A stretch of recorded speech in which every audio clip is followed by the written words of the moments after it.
যারা প্রকৃত গৃহহীন তাদের মাথার উপরে জুটছে না সরকারি ছাদ, অথচ যারা তৃণমূল দলের সঙ্গে যুক্ত কিংবা দলের কোনো না কোনোভাবে পদাধিকারী তাদের মাথার উপরে পাকা ছাদ হচ্ছে।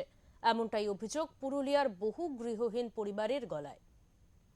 গৃহহীন পরিবার মাথায় স্থায়ী ছাদ পাবে এমন প্রত্যাশা দিয়ে মুখ্যমন্ত্রীর স্বাধীন প্রকল্প বাংলার বাড়ি। কিন্তু প্রশ্ন এখানেই, যারা প্রকৃত গৃহহীন তারা কি আদৌ বাংলার ঘর প্রকল্পের অর্থ পেয়েছেন? সাধারণ মানুষ তথা প্রকৃত গৃহহীন মানুষেরা বলছেন, গত বর্ষায় ঘর ভাঙার পর অন্যের ঘরে আশ্রয় নিয়েছেন অনেকেই, কিন্তু তারা ঘর পাননি, বরং ঘর পেয়েছেন পঞ্চায়েতের উপপ্রধান, যার বাড়ির নাম সরেন মহল। তিনি পেয়েছেন বাংলার বাড়ি প্রকল্পের অর্থ।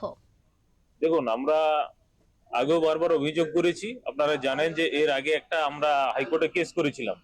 প্রকৃত গরিব মানুষ যাদের বাড়ি পাওয়ার কথা তারা বাড়ি পায়নি।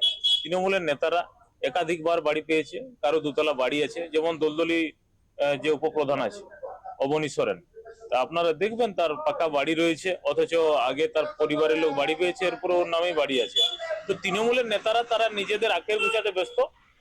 আমাদের হুড়া ব্লকের গরিব মানুষ যারা বিরোধী রাজনীতি করে, যারা খেটে খায়, যাদের ন্যায্য বাড়ি পাওয়ার কথা তারা বঞ্চিত আছে। আমরা চাই যে এই তৃণমূল বাংলাতে প্রকৃত উন্নয়ন করতে পারে না, গরিব মানুষের জন্য এরা কিছু করে না, শুধু নিজেদের পকেট ভরাতে ব্যস্ত, এবং প্রত্যেকটা বাড়ির পিছনে তৃণমূলের নেতারা কাটমানি নিচ্ছে।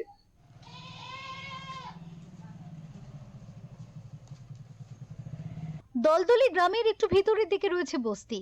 গত বর্ষায় বিশ্বজিৎ দত্ত নামে জনৈক গ্রামবাসীর বাড়ি পুরোপুরি ধসে গিয়েছে। বাধ্য হয়ে তিনি আশ্রয় নিয়েছেন দাদার বাড়িতে। সার্ভে করার পর তালিকা থেকে তার নাম কাটা গিয়েছে, এমন অভিযোগ জানিয়েছেন বিশ্বজিৎ বাবু। তার বক্তব্য, যোগ্য হয়েও নাম বাদ দিয়ে দেওয়া হয়েছে কেবলমাত্র বিরোধী দল করার কারণে। পেছনে যে ঘরটা ওটা কার বাড়ি? ওটা আমার বাড়ি। কতদিন আগে ভেঙেছে? ভেঙেছে এই বর্ষায়। মানে মোটামুটি 7-8 মাস হয়ে গেছে। 7-8 মাস হয়েছে।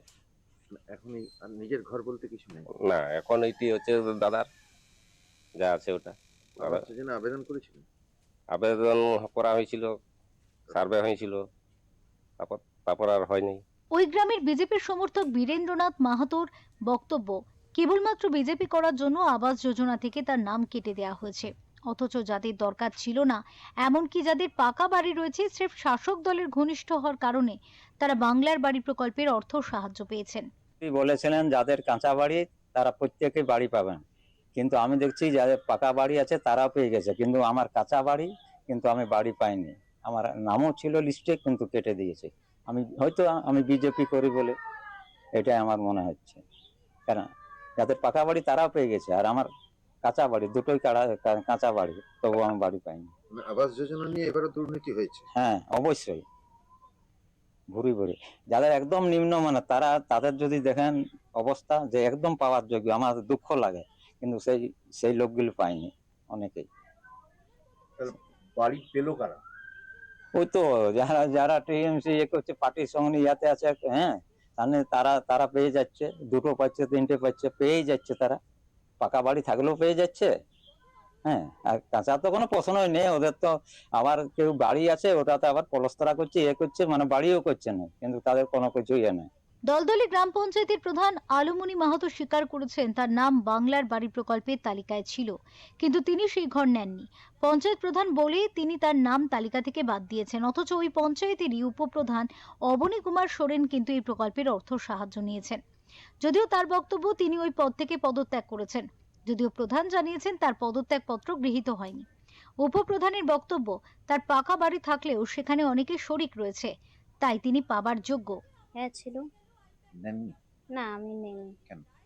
আমি যেহেতু প্রধান, আর আমি যদি বাড়িটা নেই, তাহলে সাধারণ মানুষ কি ভাববে যে প্রধান হয়ে প্রধানের বাড়িটা পেয়েছে। তারপরে আমি যাতে না পাই, তা অন্য একজন গরিব মানুষ পাক, এটাই আমি চাই। আমার যেহেতু আমি প্রধান, সেভাবে আমার নেওয়ার ইচ্ছুক নেই। দেখুন, ওটা ওনার ব্যক্তিগত ব্যাপার। আর তারপরে আমাদের পঞ্চায়েত থেকে হয়নি যেভাবে আপনারা বলছেন, তো আমি সঠিক সেইটা জানিনি। আমি দেখব, তদন্ত করি। ওই তালিকাটা তৈরি কে করে? তালিকাটা ব্লক থেকে, সম্পূর্ণ ব্লক থেকে হয়, পঞ্চায়েত থেকে হয়নি। অধিকাংশ তো পেয়েছে, মানে আমাদের পাড়াতে যেটা আমার সংসদ কিলগড়ার সামনে করা, অনেকেই পেয়েছে। এটা তো কোনো কারো তো কোনো খুব বিপদ আমাকে তো কেউ একজনে জানায়নি যে আমি অসুবিধায় যে ঘর পাই না কি এইভাবে। মানে আমি আমার- গোটা দলদলিটাই বলছি, মানে আপনি জিতেছেন মানে হ্যাঁ, সেরকম কোনো অভিযোগ এসেছে শুনেছেন? না না, আমার দুতলা কার বাড়ি আপনি জানেন কি? আমি জিজ্ঞেস করুন। আমার 3টা সার্ভিস আছে আমাদের বাড়িতে, কিন্তু পরে তো সব আলাদা। বাড়িটা করে গেছে কিন্তু আমার কি অবস্থা? হ্যাঁ, না না, আমার এটাই বাড়ি এটাই, কিন্তু আমার তো এটার কোনো ইয়ে নেই। আমার জেঠাই দেয় কালকে চাবি লাগাই দিতে, আর কি করবো আমি? মানে ভাগ বাংলার বাড়ি প্রকল্পে হুড়া গ্রাম পঞ্চায়েতের 824 জন বাংলার বাড়ি প্রকল্পের অর্থ সাহায্য পেয়েছেন। বাংলার বাড়ি প্রকল্প বা আবাস যোজনা নিয়ে ভুরি ভুরি দুর্নীতির অভিযোগ উঠেছে জেলার নানা প্রান্তে। বিরোধীদের দাবি, শাসক দলের অবশ্য তাতে কোনো হেলদোল বিশেষ দেখা যাচ্ছে না। পুরুলিয়া থেকে প্রদীপ মাহাতোর রিপোর্ট, ওঙ্কার বাংলা।